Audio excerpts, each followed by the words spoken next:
tuning into Entrepreneurial Impact with Joe Martin and Dave Donaldson, your hosts on this podcast today.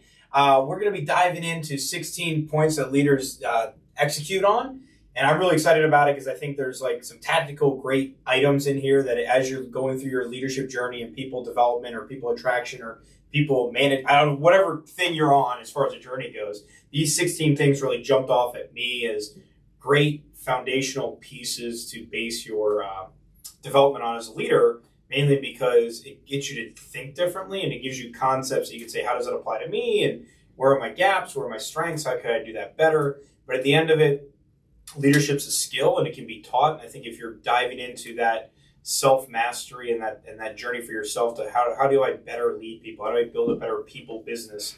Because inevitably leadership is people development. So what are the things that are needed in order to be successful? And I think these 16 things really cover that, so you at least have a starting point. Yeah, I think you bring up a good point when you say, hey, what makes an effective leader? I think it is good to be able to bullet out a list. It's like, hey, how do I do that? Do I do that well? What does that look like? And your interpretation of what you do well versus maybe asking somebody else to evaluate how you stand and what your performance looks like on that could be completely different. So we'll go a little David Letterman, right? I feel like we need to remember throw the cards up there on air, right? So if we kind of start looking this down, and I like the order that they started to go here, and they first something of recruits and selects the right people. I really hate the word recruit on this one. I hate the recruit, but I understand the mindset to it, right? I think attract, right? Okay. You've got a value. If you fully believe your value proposition, you believe what you're building, you believe in all the different things your company represents and can provide, you're really attracting talent, right? Because recruiting feels like it's just on one side where you're actually trying to cause magneticism. But when I look at this, when it says the right people, I was going through and teaching a human resource class that actually talks about like the beginning recruiting process and what's the interview process look like and all that. And what defined it was they talked about a perfect match for the role. Yeah. And what it really came down to, do they have the skill sets, right? Do they have like the track history? Do they have the behavioral wiring to be functional in the role? Because some roles are highly detail-oriented with no interruptions, and some are highly people-oriented with a lot of interruptions, right? So are they behaviorally wired for what's necessary in the role? The next one was, is it the next logical step in their career? Are they motivated? And are they a cultural fit for your organization? So when I think about the right person, it's saying, are they wired for it? Do they have the skill sets, like education and training and track record, like of that job? Yep. Are they motivated to do it? Is it the next logical step? And then are they a cultural fit for because some organizations we work 18 hours a day and it's 6 days a week and, you don't say I got to go home to the kids. And then there's other ones that say, hey, kids are first and we bring in the spouses and all that. So you got to know what your culture is to define, am I selecting the right person based on those 5 pieces? I think that's twofold depending on the layers and structure of your organization. I guess they have to be a right fit culture, but they also have to be a right fit for your personality too, or how you are as a leader. Like knowing who you are, where your gaps are and how you lead. Like this person might check all the right boxes, but how are they going to work within your dynamic? That self-exploration is pretty important too. I agree on that. So I think like that attracts and selects the right person. People-centered, once again, leadership is people development. So if you don't like people, you don't care about people, probably at the wrong road to be going down. I joke about this often, but I'm also not really kidding. I think everybody coming out of college or at some point in their lives should have to hold a position of working with people, whether it's in hospitality, right, or some sort of service-related business, or heck, even in the military, right? I think you have to learn how to work with people. That sets you up for success. And until you've been in that role, right, you don't know how you're going to react to it because you need to know, hey, how do I treat people? How am I perceived by people? So that would be an interesting dynamic to me. And it is honestly, no, look, you've been from the hospitality industry, so I was in the hospitality industry. We kind of get that, but I always look for that in people's backgrounds because this says a lot to me about who they are as a person. Like, Were they a teacher? Were they in hospitality? What kind of service acronyms did they have? Mm-hmm. Sets the table for success. I think the word that really comes out with people-centered is, do you have the capability to be empathetic? Yeah. You have to be empathetic with people, right? You have to seek to understand. And I think there's this really like crazy parallel of like, you have to be empathetic. You have to be able to put yourself in the other person's shoes, understand where they're coming from. So you can understand, you're trying to understand mindset, right? But the other part is, just because I'm empathetic to somebody doesn't mean that you bend to every wish in leadership. So it's kind of like, am I empathetic that my son wants chocolate chip cookies before his... Yeah, because I love chocolate chip cookies. It's my downfall. Love chocolate chip cookies. I'm 100% empathetic when he's upset that he can't have chocolate chip cookies. Yep. But I also realize that he has to have his dinner before he has cookies, right? Well, that's where the like, don't tell mom comes into play, right? I'll give you one, don't tell mom. Yeah, right. The next one is available and visible. And I think that, availability and visible is important in leadership, because presence is important. Being around, like, there's certainly, don't get me wrong, there's certain leaders that say, hey, I hire the right people, I don't need to be available and present. There are.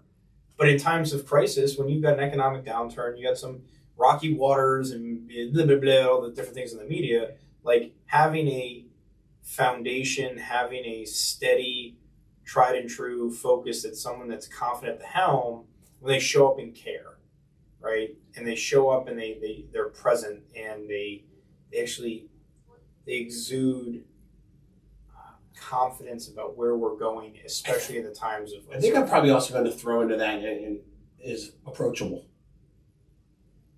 right? Not just is my door open, but do I feel comfortable having a conversation with you and discussing things, right? You have to be available and visible for that to happen, but at the same time, have you put yourself in a position to say that I am approachable to have the conversations that need to be had? So I got a question on the approachable, right? Okay. Do you allow so much approachability that everything hits your desk and then you don't have any time for anything? Mm-hmm. Or do you create a certain veil of approachability so that the person knows prior to coming to you that they've formulated a very specific and well thought out question? I think that takes time. They may not know. I think we hear the saying open door policy, that's why I was kind of going approachable. That doesn't mean come dump all your stuff on my desk and I'm going to give you the answer. It means that you have an ear for me to be a sounding board to, and at the same time, I'm probably going to reposition the questions back to like, well, tell me what you're thinking on that, or how you're going to approach it. What does that look like? Just having a collaborative conversation for somebody some people just need that affirmation. And at the same time, you're allowing that to happen, and it probably changes the conversations going on about how they come to you, how much approachability they are with you, and what they need out of you going forward. It's just my thought.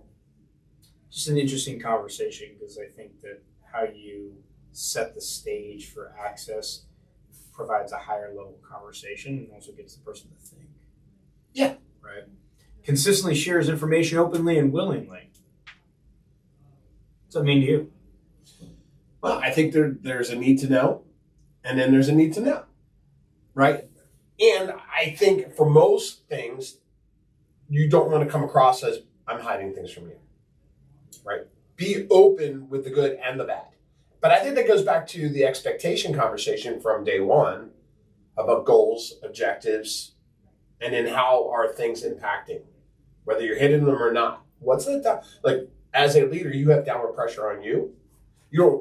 It doesn't roll downhill, but the information is disseminated amongst everybody. Yeah. Right?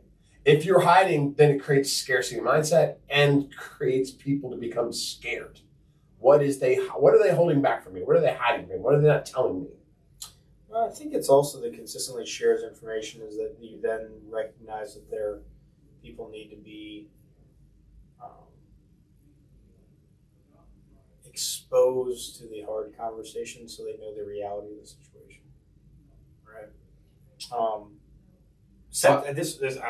I think that like the conversation on information, especially like on key metrics, because it goes in the next one is like setting standards in key areas of value and quality. Mm-hmm. This is the part that like I think great leadership provides clarity, right? And when we get into gray and it's not black and white around the outcomes of like goals, this is where people then think about, well, where do I put my time and how do I do that? Like, if you set standards on key areas of value and quality, like it's abundantly clear when you hit it or you didn't hit it.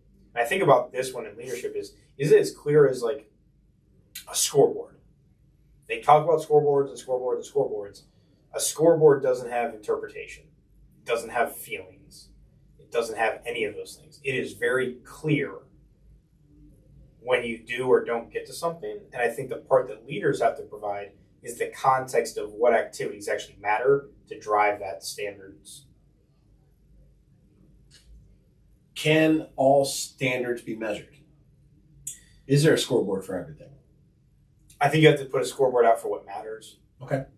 I don't think everything matters. And here's the thing.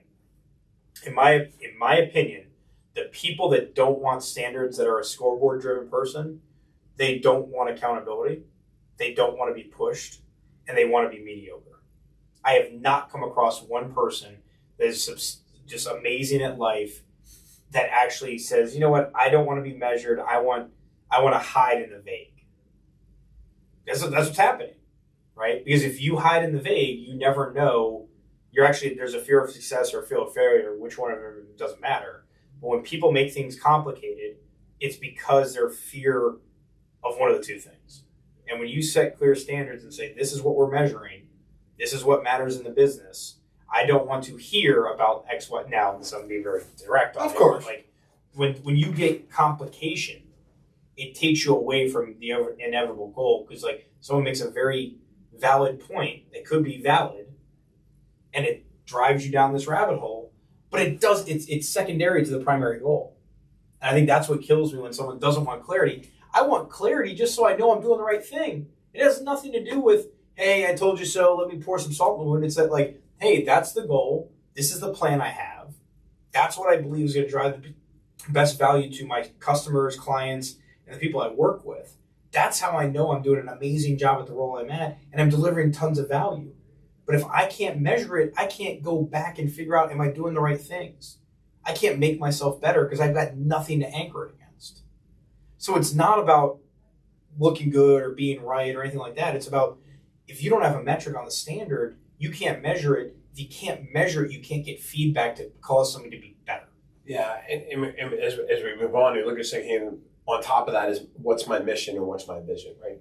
Again, I think we look at those questions, and then if I have those and they're well defined and we're achieving them, then I can attract talent to it. Yeah, I mean, so if you think about set standards and key values of quality, and then you talk about mission, vision, and attract people to it, because we're getting rid of recruit, right? You saw what I did there. Yeah. Here's the thing. You have to have, profit is the best indicator of a thriving business. Here's why, right? If you have profit increasing year over year, it means your expenses are being managed, which means you're getting efficiencies out of your operations, right? Okay. So check off operations. If you have a certain client base and you've retained that client base, you're going to have, renewal payments or whatever, right? But in order for you to go up year over year, you have to grow revenue, which means you're attracting more business or more clients. So you're hitting growth, you're hitting retention, and you're hitting operations inside of a business. You want to retain your current clients. If you're retaining your current clients, you're probably retaining your staff, because the staff is actually causing the engagement with the current client.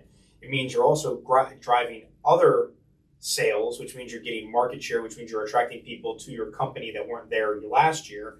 And you're also maintaining your operational margin, because that actually shows that you're being efficient. So when you think about profit, that tells me that the business is thriving. And because we're thriving, it means we're hitting our mission vision, right? That if our mission is to be, the mission is to transform lives, careers, and communities through real estate. Like, that's Capital Properties. If that's the mission, what's the vision? The vision in 2025 is to have, 1,000 people that have generated over 100,000 in GCI. So the mission is to transform lives, careers, and communities in real estate. We believe that if we had $100,000 in GCI going to somebody, that could be life-changing, especially if they never broke 50 or 40 to 50,000 a year, because that dollars can actually buy a house, it can actually pay off debt, it can facilitate education, whatever it may be. So my point is that mission and vision attract people to it because it's a feeling. Emotions make people act. It's a connection, right? And until you deal with the emotional side of what makes you different, why do you do what you do? Simon Sinek, right? People don't buy what you do, they buy why you do it. And that's the whole point behind your mission and vision, is you have to have a compelling mission and vision that has a differentiating factor for your clients. And the leader has to compel that, right? You have to do that. And then you have to run a successful business, which is going to be managed off what's your growth year over year on your profitability, because it indicates growth, retention, and operations. And when you're living your life and running your organization that way, when you're winning over people's hearts, respect, and loyalty, right? Because then it becomes a concentric circle of flow. Just compounded, yes. You're adding on top of all of those things. So if you look through the first 7 things we've kind of said here, but when we get to this one, it sounds commonplace that, hey, but we want to win these people over. We aren't winning them over. It just happens by doing the right thing, right? You're not forcing the issue. But it's going, hey, I'm going to win their hearts. It sounds great, but that also sounds very like a politician. I'm like going out and shaking everybody's hands. But your action sets the stage for that. And your actions become, because I know what my mission is, right? I know what my vision is. And it's to grow my organization, it's to grow my team, and it's to grow my business. And because you're constantly having the conversations normally with them and understanding who they are and where they want to go and how they're going to get you and providing opportunity for them, they trust you, they respect you, and you create loyalty. Now, loyalty doesn't always mean they stick with the organization forever. Sometimes loyalty means growth up and out and beyond. But if you're having, I know, I get that, but that's kind of taboo. But isn't that truly what it is? Sometimes that is what's best for them, to push the bird out of the nest. But it's self-serving if I prevent them from doing so. Yeah, I mean, it could be. Right? I think that the thing is that, once again, leadership teaches people how to think and empowers to think. Yeah. Here's the thing about education. When you educate somebody, they get a certain level of confidence because they know that they're self-sufficient. If they know they're self-sufficient, they care more about their activities, they care more about their life, they care more about impact, because they actually know that they can take care of themselves, right? So when leadership is teaching people how to think and then empowers them to think, it's saying, hey, look, I don't want you to be a drone. You bring something unique to the table inside your organization. That's why you're here. And I believe that you can think. I believe you're capable. And sometimes the person doesn't have the confidence in themselves, so they need to pull it from somebody else. And if I can say, hey, the reason I'm challenging you, the reason I'm not giving you the answer is I know that you can do it, right? And that's the part around teaching people how to think, is once they know how to think, now you can empower them to think because you trust what their judgment is. And now they fully know that the repercussions of their actions are on them, not on somebody else. Right. Now you're getting a different level out of them, because now they're not just achieving the organizational goals, they're achieving personal goals. They're achieving their goals. They're setting their own sets of dreams. Presumably you've kind of helped instill upon them the vision through leadership and communication. Say, okay, now that you're helping us get where we need to go, how do we help you get where you need to go? Mm-hmm. Right? What are your goals? What are your dreams? And what does those look like? And those questions don't happen enough. But I think you earn the right to get to those questions. I agree. I think you're not going to jump on a day one. It gets a little weird. I mean, I always heard say, hey, let's get weird. But no, it scares people away to a degree. I get the mindset around that, but that goes back to the leader saying you got to lead yourself first, and they'll get there. But if they see that's how you live your life, that you're outwardly facing all the things that we talked about the goals and your dreams, right? That allows them to have goals and dream too. I don't think, depending on what their background is, they don't necessarily know how to dream big. Yeah. Or set goals. Which goes into action focus, teaches others to achieve their goals and dreams. Right. So I think a lot of it is like, think about this. Action focus, we inherit people out of college, right? Here's what my fascinating aha was about this around action training, is that you can teach somebody by showing them, then you can do it and they watch you. Eventually they have to do it and then they have to teach you. Like if you want to know what action focused training is, it's really, I'm going to show you, you're going to watch me, then you're going to do it, then you're going to teach me. And I think what's interesting about this is that far too often we don't get people to do the task. And it shows up in this. You go, okay, so plan your day. And they're going to be like, what do you mean? Just came out of school, plan your day. There's no plan your day education in high school, right? Yeah. It's like, hey, pay your taxes. Oh yeah, there was definitely a tax class, right? Oh, by the way, help review this budget for the business. Was there a budget class in high school? Because I missed it. Like my challenge with action, or not challenge, but the opportunity on action focused training for people is that most of the things you're most challenged with, what are your goals? What are the metrics? What's the operational plan? What's the execution? The reason people don't hit a goal is a lot of times because they don't have a plan, right?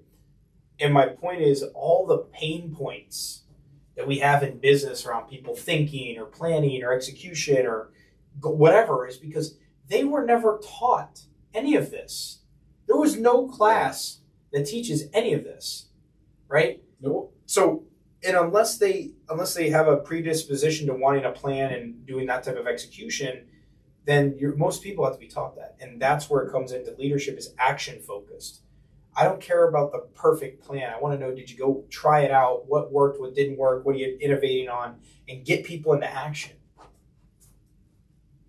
And if you have an action-based environment, right, then the productivity becomes a productivity-specific environment. Because now people are starting to fire on multiple cylinders, right? Mm-hmm. Then you've got multiple goals and multiple objectives being met across a myriad of platforms, right? Obtaining that one goal, now everybody's got their own goals. Yep. And their goals support the goal of the organization, right? And that competition is friendly competition.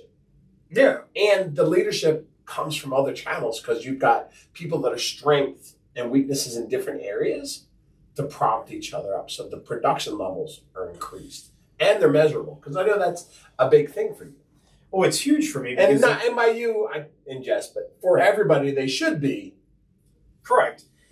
In this part about productivity specific environment, I'm going to tell this story about Michael Jordan, right? Is that comes out, UNC, goes to Chicago. I think he won like one championship while he was there, but there was like a multiple of years of like. In UNC? Like, no, at Chicago. I think he was one. And for all the basketball fans, I apologize for butchering this. If you saw my height, you know I don't play basketball, nor my weight. But what was interesting about it was he only won, I think, one with the Bulls prior to Phil Jackson coming. So he won one, Phil Jackson comes in, and he all of a sudden Jordan wins another 5. Right, so now Jordan's got 6, 5 of them with Phil Jackson. Then Phil leaves Chicago and goes to LA. Kobe hadn't won anything, right? Phil comes in, I think they won 2 or 3. And once again, pardon my NBA knowledge. What I'm sharing is that Phil Jackson, as the coach, he played basketball. He was never at the same level of Kobe or Shaq or Jordan, but he played basketball in college and in the league. Yep. And what Phil brought to the table was the environment. Phil wasn't out there shooting or dunking or doing anything like that. That was Jordan. But Phil was able to create an environment that attracted other players that complemented Jordan, got them to play like a team, and then also understood what each person's role was, and then produced that environment. Without that environment, you saw what the environment was prior to Phil, with Jordan only winning 1. Yeah, that's really important. Yeah, kind of that same type of environment. Like the get away with was the Jordan rules, right? It was the team rules, and so it was systems and models, and everybody has a role to play, but nobody's special. Which goes into, I think you're seeing a lot of accountability. I mean, it leads to taking action, holds actions accountable for results. So that's the whole point of having metrics, is that you don't have metrics, you live in a perpetual gray area of did I win, did I lose? Yeah. And most people want to know that they're winning, or most people want to know that they're failing, right? Because how many times have you had a review with your boss where there was no feedback for an entire year, and you're like, wow, I got no feedback, I feel pretty good about my work, and then all of a sudden here's a review, and you're like, whoa, 2 out of 5 stars, where'd that come from? No one wants to get sideways by that. And that's what I think leads to action and holds actions accountable for results, is that people want advice, they want feedback, they want to be better. And quite frankly, if they don't want that, they're probably, let's go back to number 1, selects the right people. Like, I don't know about you, but I don't want to live in drama. I don't want to live in someone that's always somebody else's fault. And quite frankly, it's not an organization that's going to exude an amazing environment, attract amazing people, or provide an amazing product. Because that's what's necessary. Well, and I think it's okay when you hear that and you say, hey, action holds accountable, actions are accountable for results. Not all results are going to be what was expected for the action. But at the same time, did you learn from that?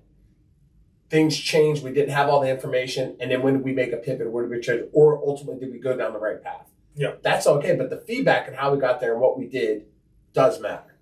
Which is what actually I jumped ahead of this, but it was like, but that feedback, that tracking, the metric allows you to consult to improve somebody's performance. Yeah. Right. That the whole goal is not here for metrics, accountability, and being punitive. Like, I think that's total garbage, right? Yeah. It's actually to say, if I know that these are running things I don't run, totally an expert. Here we are today. We're going to give examples of everything that I don't do. What Joe doesn't do. I don't do. That's right. So I don't play basketball and I don't run.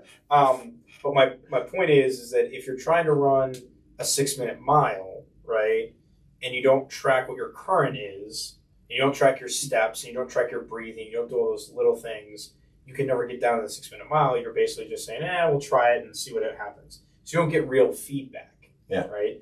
And if you don't have real feedback, you don't know what your potential is. And I think most people don't want accountability, mainly because they're actually scared that they don't know what they would do if they actually won, right? Or they don't want to know what they're actually, like, what would happen if they lost. I think you bring a good point there. You got to know your numbers to how you're going to improve, but how you present the information about your numbers is what's going to move the needle, right? If they're scared of the numbers because of how you're coaching to them or not, right, then you're not going to get there. But if they understand that, hey, I'm not getting there, but I've got to move them forward, and Joe's there to help me get there because he cares, and he's helping lead me get there, I'm excited to have that conversation and understand, okay, this worked, this didn't work, how do we keep going? Which goes into team builds for synergy. Well, I think there's an organizational hierarchy here as why we're going down this order. We're seeing how they all tie together, but it's not from day one that we're going to be all 16 things. It's from day one, we're setting the expectations of how we're going to be there at the end, right? And I think it's accountability. Sometimes you go from 11 back to 2 or 2 jumps to 4 quickly or slower or mover, but it's a fluid thing.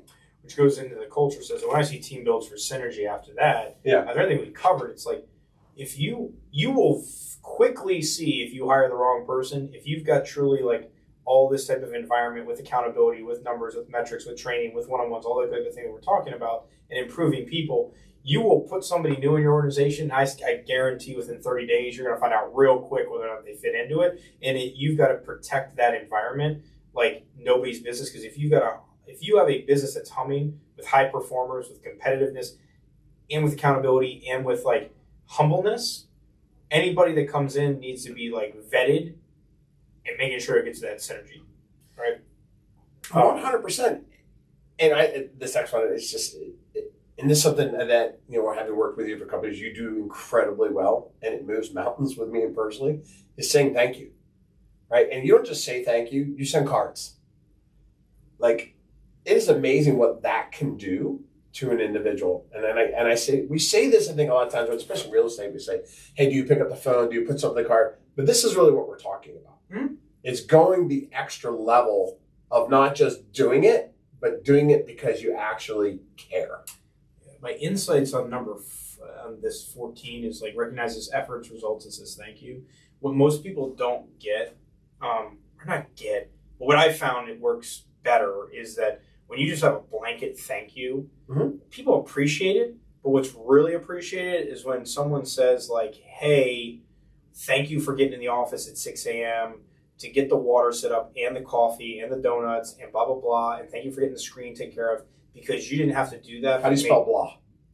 Yeah, B-L-A. But like what's fascinating is that if you're going to give credit and kudos to your people as a true thank you, it needs to be specific and it needs to be time stamped. Meaning, don't send a thank you for something they did 5 months ago, right?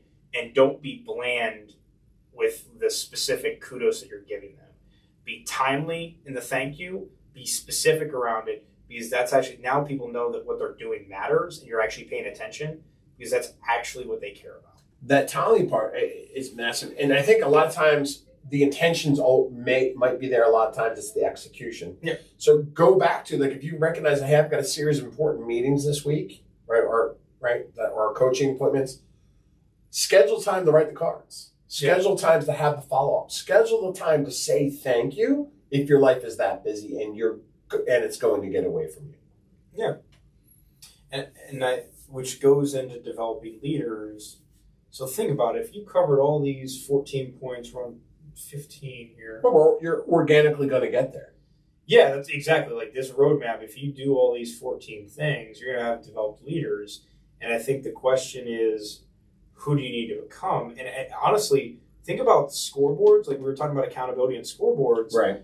Developed leaders, it's really clear whether or not someone's become a leader under your tutelage. Like you could literally be like, hey, who are all the people?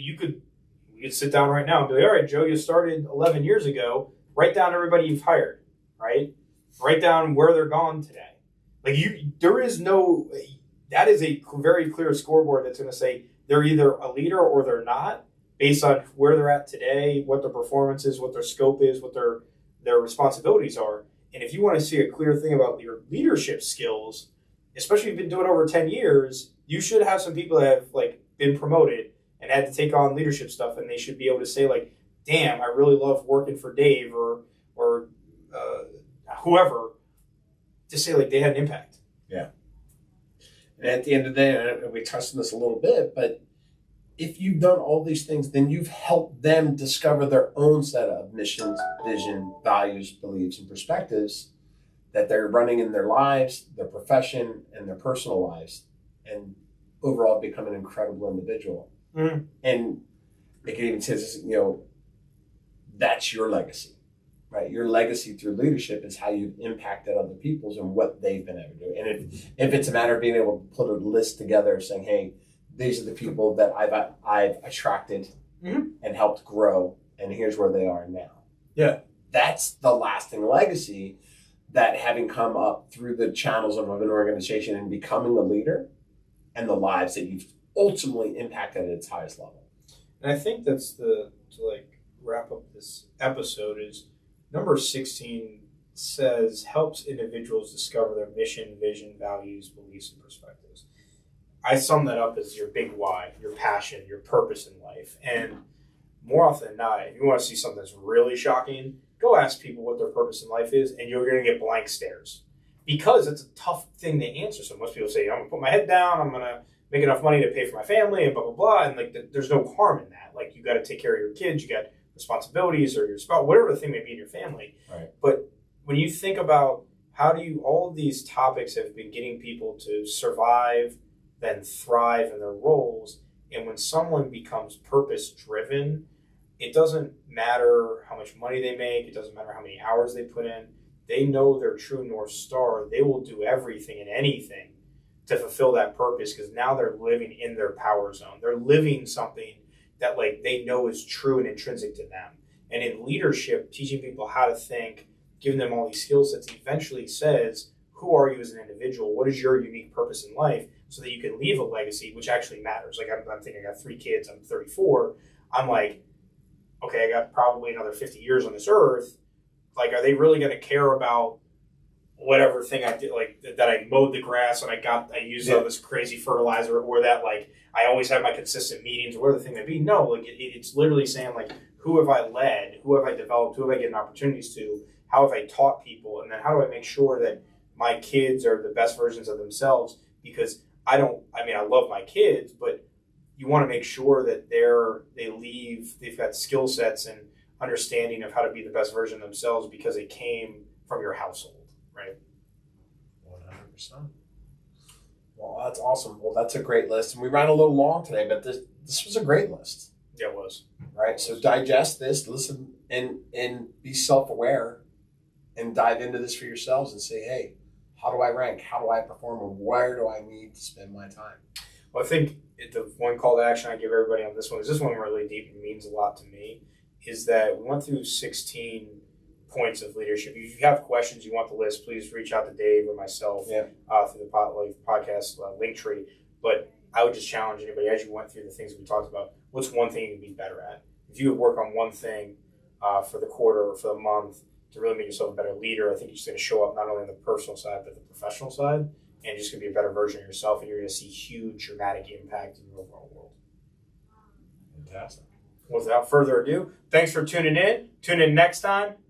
Thanks for tuning in to Entrepreneurial Impact. Bye, everybody.